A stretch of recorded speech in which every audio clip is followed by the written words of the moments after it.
తమ్ముడు ఇక్కడ ఏఎస్ మూర్తి గారు ఇల్లు ఎక్కడ? అరే మూర్తి నీకోసం వచ్చినట్టున్నారు చూడరా. రే తమ్ముడు ఈడు కాదురా, ఆయన కొంచెం పెద్ద ఆయన, ఓ 50 సంవత్సరాలు ఉంటాయి. మూర్తి పేరుతో ఈ ఊళ్ళో చాలా మంది ఉన్నారు బాబు. నీకే మూర్తి కావాలి? మేడం, ఈ ఊర్లో 20 సంవత్సరాల క్రితం మూర్తిని ఒక లెక్చరర్ ఉండేవాడా? అలా అయితే ఈ ఊరు గవర్నమెంట్ కాలేజీలో పనిచేసిన ప్యూన్ ఒకతను ఉన్నాడు. వీళ్ళు లెక్చరర్ కాదు బాబు, మా కాలేజీలో చదువుకున్న స్టూడెంట్. అప్పుడప్పుడు వస్తుంటాడు. ఇప్పుడు ఎక్కడున్నాడు? కడపలో, ఆ జిల్లా కలెక్టర్ కదా. కలెక్టరా? ట్యూషన్ చెప్తారంటావా? ఒక్కసారి కలవాలనుందిరా.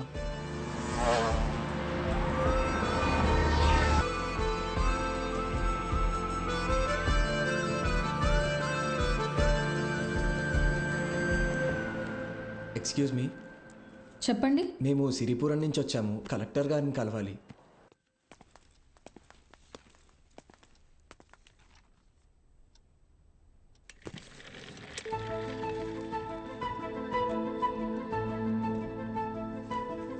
రే ఈడ ఆయన కాదరా, పద. రే కలెక్టర్ రా. రండి అల్లా ఒకసారి అడిగి చూద్దాం. ఆయన చూస్తున్నాడు రా. ఏంటి, ఎవరు మీరు? ఇటు రండి. మీ పాటికి మీరు వచ్చారు పోతున్నారు, ఏంటి సంగతి? సార్ మేము అనకాపల్లి నుంచి వచ్చాము. అయితే అది సార్, రీసెంట్గా వీళ్ళ తాత వీడియో షాప్ అమ్మేస్తుంటే. వీడియో షాపా? మీ తాత పేరేంటి? భూషణం సార్. భూషణం గారు మనవడువా? రండి కూర్చోండి. నేను చదువుకునే టైంలో మీ తాత నాకు బాగా క్లోజ్. ఆయన చనిపోయినప్పుడు మీ ఇంటికి కూడా వచ్చాను. అప్పుడు నువ్వు 4వ 5వ క్లాస్లో ఉండుంటావు. 4th sir. సరే చెప్పండి, ఏంటి ఇలా వచ్చారు? మా తాతగారి షాప్ అమ్మేసేటప్పుడు ఈ క్యాసెట్స్ బయటపడ్డాయి. ప్లే చేసి చూస్తే ఎవరో ఒక ఆయన మ్యాథ్స్ క్లాసులు తీసుకుంటున్నారు.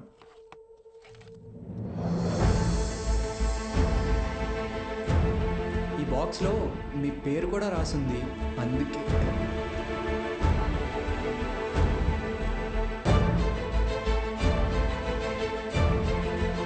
ఆ వీడియోలో ఉన్నాయని ఎవరు సార్?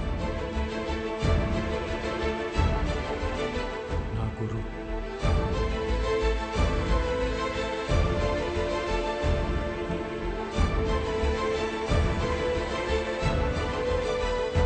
బాలు సార్.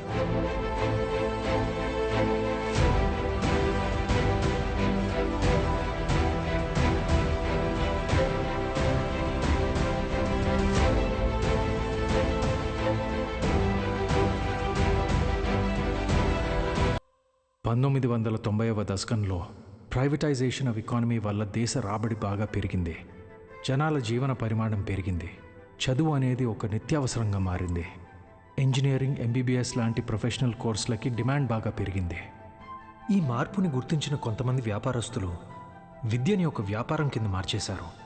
ఎక్కడికక్కడ ప్రైవేట్ జూనియర్ కాలేజెస్ని పెట్టి ఎంసెట్ కోచింగ్ పేరుతో జనాల క్రేజ్ని సొమ్ము చేసుకోవటం మొదలుపెట్టారు. క్వాలిటీ ఆఫ్ ఎడ్యుకేషన్ పేరుతో ఇష్టానుసారం ఫీజులు పెంచేశారు. అదే సమయంలో స్టేట్ గవర్నమెంట్కి గవర్నమెంట్ జూనియర్ కాలేజెస్ని నడపడం భారంగా మారింది. లెక్చరర్స్కి శాలరీస్ కూడా ఇవ్వలేని పరిస్థితి వచ్చింది. దీన్ని అవకాశంగా తీసుకున్న ప్రైవేట్ కాలేజ్ ఓనర్స్ హై శాలరీస్ని ఆశగా చూపించి ఎక్స్పీరియన్స్డ్ అండ్ బెస్ట్ గవర్నమెంట్ ఫ్యాకల్టీని తమ వైపు లాక్కున్నారు. లెక్చరర్స్ కొరత వల్ల చాలా చోట్ల గవర్నమెంట్ కాలేజెస్ మూతపడ్డాయి. ప్రైవేట్ కాలేజెస్లో చదవలేని పేద విద్యార్థులకి చదువు ఒక అందని ద్రాక్ష కింద మారింది. దాంతో వాళ్ళ తల్లిదండ్రులు ఆందోళనకు దిగారు. గవర్నమెంట్ కాలేజీల మూసివేతకి, ప్రైవేట్ కాలేజీల దందాకి వ్యతిరేకంగా ఆపోజిషన్ లీడర్స్ నిరసన తెలియజేశారు.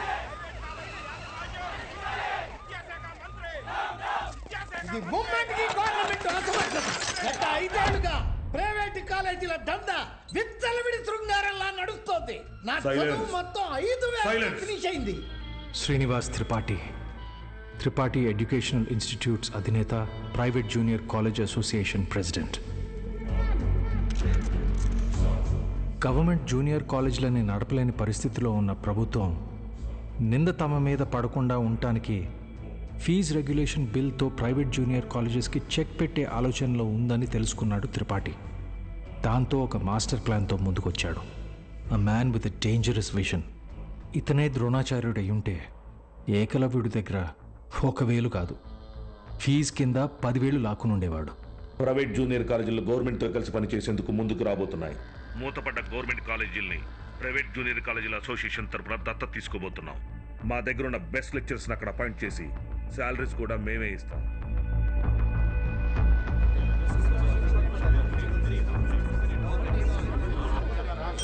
సైలెన్స్.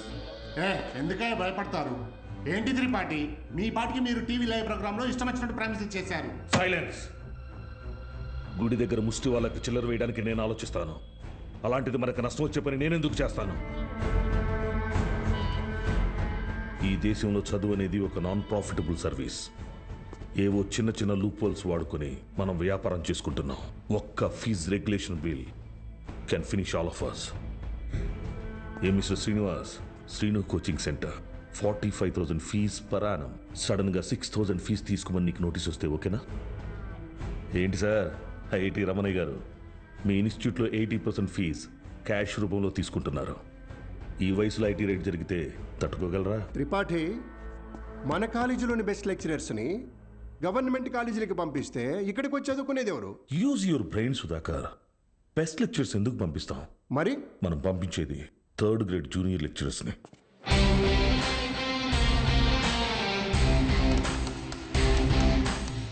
సీనియర్ లెక్చరర్స్ ఆబ్సెంట్ అయినప్పుడు స్టూడెంట్స్కి అటెండెన్స్ తీసుకునే వాళ్ళు, స్టడీ హౌస్లో గైడ్ చూసి డౌట్స్ తీర్చేవాళ్ళు, నైట్ టైం హాస్టల్స్ దగ్గర స్టూడెంట్స్ని కాపలా కాసే వాచ్మెన్ గాళ్ళు.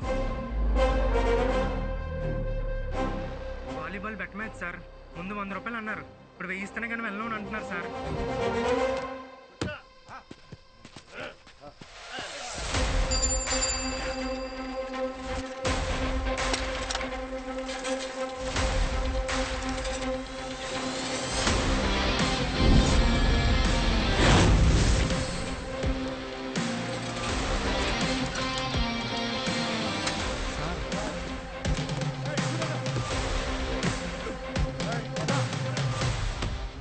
నా వస్తాను.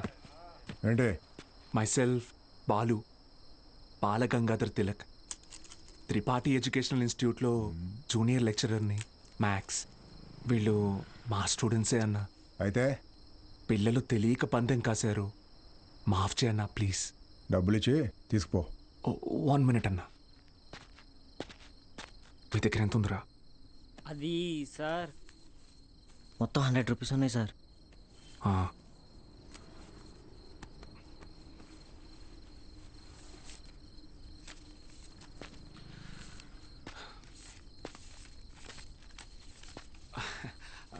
అప్రాక్సిమేట్లీ 600 రూపీస్ ఉన్నాయన్న.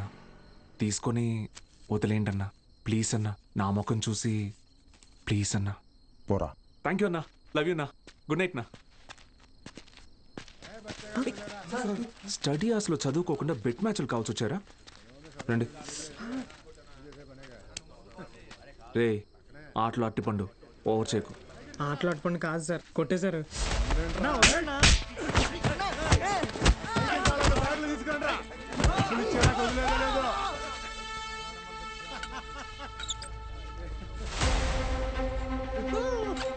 నా మా స్టూడెంట్స్ని కొట్టావా? నూకినా అయితే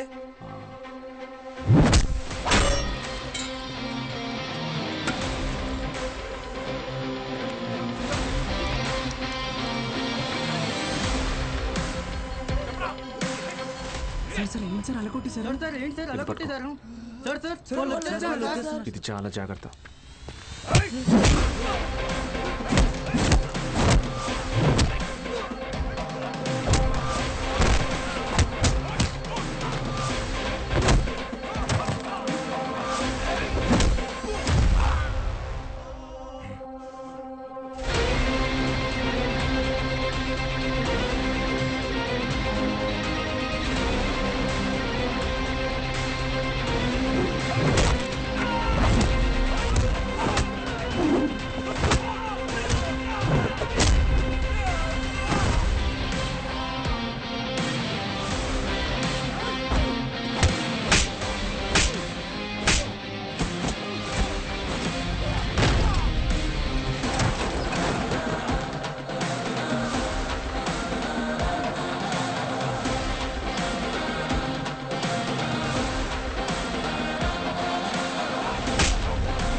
వాడు కంట్రోల్ అవ్వడు.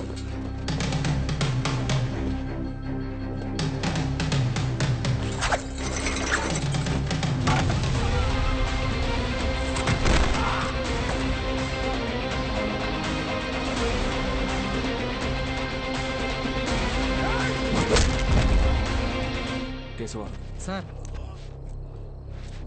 పెన్.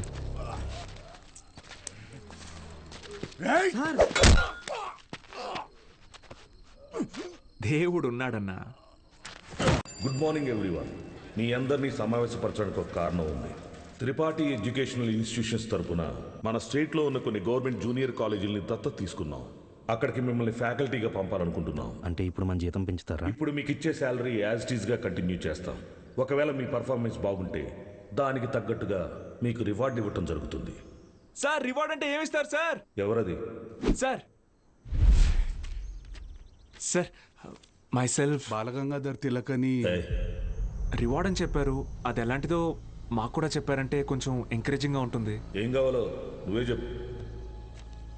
సార్ నిజంగా మా పెర్ఫార్మెన్స్ మీకు నచ్చితే మాకు ప్రమోషన్ ఇవ్వండి సార్.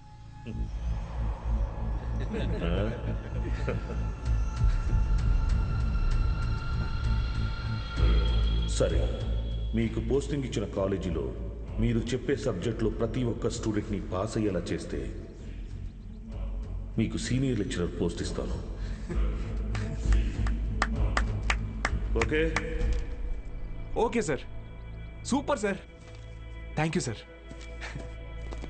సార్ అవసరమా సార్ ఇదంతా?